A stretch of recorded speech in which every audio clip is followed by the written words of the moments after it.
तो प्रणाम। मैं सीमा यादव अपने चैनल में आप लोगों का स्वागत करती हूँ। हम आप लोगों के सामने एक नाच गीत गावे जाती, बहुत अच्छा है, बहुत पुराना है। देखिया लोगन, गईया, लाइक करिया, कमेंट करिया, शेयर करिया। बड़ा नीक लागले बैरिया तोहरी पाती रे, बैरिया तोहरी पाती रे, जौने बीच काटवा न होए छोटी नदी, जौने बीच काटवा न होए छोटी नदी।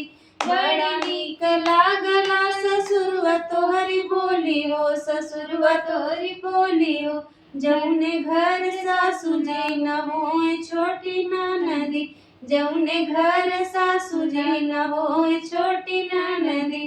बड़ा नीक लागले बैरिया तोहरी पाती रे, बैरिया तोहरी पाती रे, जौने बीच काटवा न होए छोटी नदी, जौने बीच काटवा न होए छोटी नदी।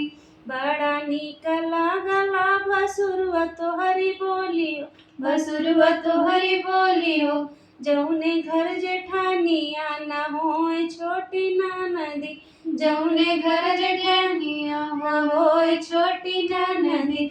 बड़ा नीक लागले बैरिया तोहरी पाती रे, बैरिया तोहरी पाती रे, जौने बीच काटवा न होए छोटी नदी, जौने बीच काटवा न होए छोटी नदी।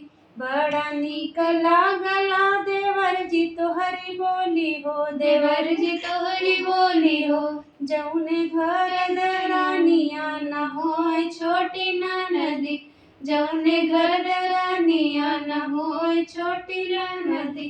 बड़ा नीक लागले सैया तोहरी बोली, ए सैया तोहरी बोली हो, जौने घर सवतिया न होए छोटी नदी, जौने घर सवतिया न होए छोटी नदी।